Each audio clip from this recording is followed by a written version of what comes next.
Hello again. My name is Krista and I'm with Two Scrapbook Friends. Today we're going to be doing Frenzy Friday again, and I am going to be showing you what I call my coffee filter flowers.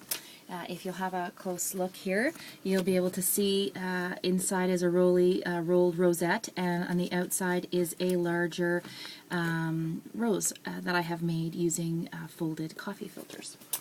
So first of all, what you'll need to do is you'll need to assemble your items. You'll need a scalloped punch. You'll need a circle punch. You'll also need the ever-important coffee filters. I use these ones from Fancy Pants, but you can use them, use a regular coffee filter if you'd like to. These are really nice. They're acid-free, they're designed for scrapbooking, and of course they can be crinkled or anything that you like. I also am using the Rolled Rosie tool from Imaginess. You can get this at Two Scrapbook Friends. So what I started with, first of all, was one of the larger coffee filters from the package that I showed you, and then I proceeded to punch out 6 or 7, depending on your, how poofy or fluffy you'd like your coffee filter base to be. And they don't punch out too easily, but they are meant to be sort of a romantic looking flower.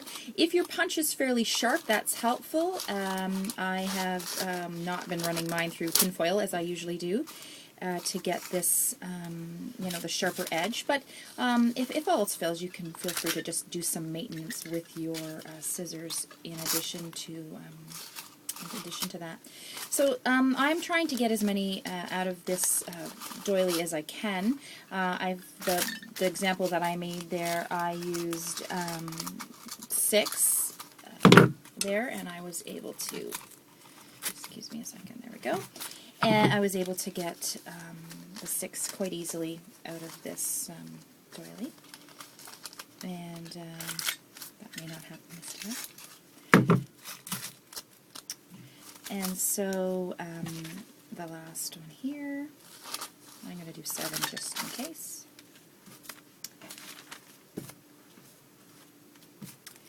And then we will get to the coffee filter flower portion of this entertainment. Okay, so I have all of my little scalloped flowers cut. What you'll also want to do then at this point is take a scrap piece of paper and just punch out your circle. I am using here a 1 3/8 size, and I'm also going to use some quick drying liquid glue. You can use a hot glue here, but really careful. The filters are very thin, and you're very likely to get burnt. So I like to use my Beacons 3-in-1. I don't know how I live without it. I lived without it before I got it. I use it in a lot of ways. And then I take the coffee filter portion here, and I pinch it. I sort of fold it in on itself, kind of like you would a cootie catcher. So it kind of has a pinched triangular look to it. And then I press it along the circumference of this circle that I'm doing here. And as you are going along, there's really no rhyme or reason to how you want this to look. You do want them to be touching one another when you're pressing them down, so that you are filling this circle in. It depending certainly on how big your starting circle is going to depend on how many of the coffee filter scalloped flowers you'll need to punch. In this instance, you want to try to get them to be as poofy as you can. Don't be afraid to add a little more glue as you're going around the outside, because and don't worry that they're not maybe filling the center of your circle up as much, because once you put your rolled rosette on top, it will sort of hide that center piece. You can see how it's sort of coming along there. And I am going to do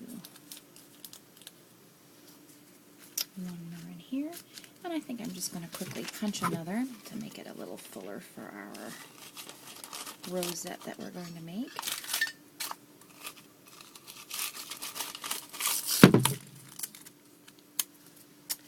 And folding the final one up in here. It kind of looks like this. Now what you can also do is you can take a little bit of ink and go around the outsides of the filter just gently. I kind of off stamp when I'm doing that just so that it's not very heavy. There's lots of other things you can do with your filters before you do that. You can crinkle them up and then cut them, and then it gives sort of a more of a romantic vintage look to them. So the next part of our flower, we're going to set that part aside. We're going to make something that looks like this. You'll need to cut, if you have a small circle punch, feel free to punch it out, but I would just freehand cut one that looks not very circular, but you have used that too.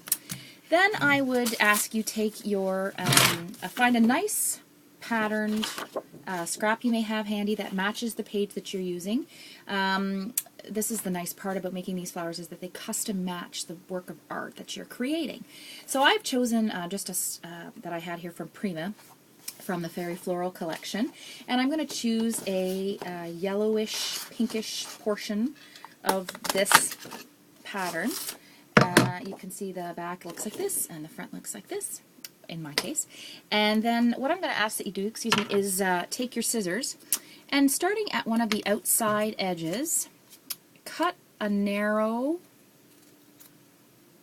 you're going to make this into a spiral pattern. And just as you're cutting around, try to keep it as close to as you can. And when you're getting to the top, cut in a little bit. So you're going to get this spiral pattern. There are lots of great products out there right now. Imaginus is actually printing, cutting some flowers, pre-cutting them for you in designs that they have available. Also a lot of Silhouette, for example, is making a design that you can buy the rolled rose patterns already pre-made. So feel free to investigate that a little bit. Then what I'm going to ask you to do is take your petal roller and slide in the outside,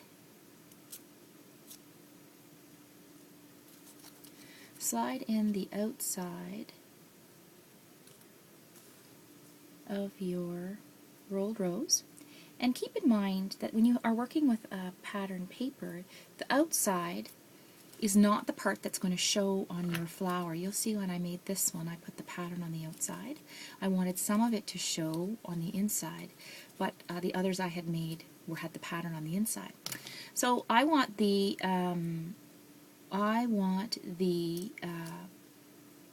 orange and the red on the inside. So I'm going to be careful that when I begin my rolling, that I am just going to, and you know, it'll appear pretty tight as you're starting.